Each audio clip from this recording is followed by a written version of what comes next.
നമസ്കാരം. Raf talk ഫുട്ബോളിലേക്ക് അവർക്കും സ്വാഗതം. ടൈഗ്രീഞ്ഞോ FC ബാഴ്സലോണയിലേക്ക് എത്തിയത് വലിയ പ്രതീക്ഷയോടെയാണ്. ആരാധകർ വലിയ പ്രതീക്ഷ വെക്കുന്നു ബ്രസീലിയൻ യുവതാരത്തിൽ. ഇപ്പോൾ അദ്ദേഹം ലിയോ മെസ്സിയുടെ പഴയ ജേഴ്സി നമ്പർ തിരഞ്ഞെടുത്തിരിക്കുന്നു. അതെ, മെസ്സി FC ബാഴ്സലോണയിൽ 10-ാം നമ്പർ ജേഴ്സിയിലാണ് മിന്നിക്കത്തി കളിച്ചത്. Iconic number 10, നമുക്കതറിയാം. ഇപ്പോൾ നമ്പർ 10 അടക്കം അവിടെ അവൈലബിൾ ആണ്.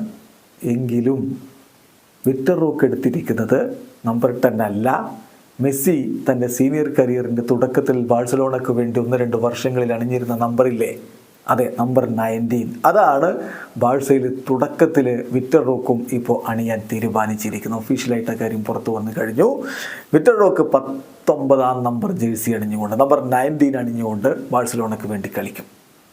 ബ്രസീലിയൻ യുവ സൂപ്പർ താരം വലിയ ഒരു പ്രോമിസിങ് പ്ലെയർ എന്ന രൂപത്തിൽ തന്നെയാണ് ഫുട്ബോൾ ലോകം അദ്ദേഹത്തെ ഉറ്റുനോക്കുന്നത്. ഇപ്പോൾ സ്പോർട്ട് റിപ്പോർട്ട് ചെയ്യുന്നത് everything indicates that Victor Roque will make his debut against Las Palmas എന്നാണ്. ബാഴ്സയുടെ അടുത്ത കളി ലാസ് പാൽമാസിനെതിരെയാണ്. ആ കളിയിൽ വിക്ടർ റോക്ക് ബാഴ്സയ്ക്ക് വേണ്ടി അരങ്ങേറും എന്നാണ് സൂചനകൾ എന്ന് സ്പോർട്ട് റിപ്പോർട്ട് ചെയ്യുന്നു. ബാഴ്സലോണ അദ്ദേഹത്തെ ലാലിഗയിൽ രജിസ്റ്റർ ചെയ്യുന്നതിന് വേണ്ടിയിട്ടുള്ള എല്ലാ കാര്യങ്ങളും ചെയ്തുകൊണ്ടിരിക്കുകയാണ്. പേപ്പേഴ്സൊക്കെ റിവ്യൂ ചെയ്തുകൊണ്ടിരിക്കുകയാണ്.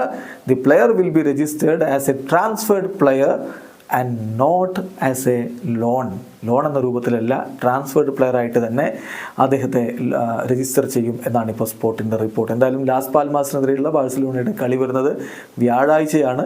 വ്യാഴാഴ്ച എന്ന് പറയുമ്പോൾ നമുക്ക് ഇന്ത്യൻ സമയം വെള്ളിയാഴ്ച പുലർച്ചെ 2 മണിക്കാണ് ആ ഒരു കളി നടക്കുന്നത്. ലാസ് പാൽമാസിൻ്റെ മൈതാനത്താണ് ആ കളി. എന്തായാലും ബാഴ്സലോണയിൽ പുതിയൊരു ചരിത്രം കുറിക്കാൻ വിക്ടർ റോക്കിന് കഴിയുമോ? കാത്തിരിക്കാം. വീഡിയോ അവസാനിക്കുന്ന ഫുട്ബോൾ ലോകത്തെ കൂടുതൽ വിശേഷങ്ങളുമായി റാഫ് ടോക്സ് എത്താം.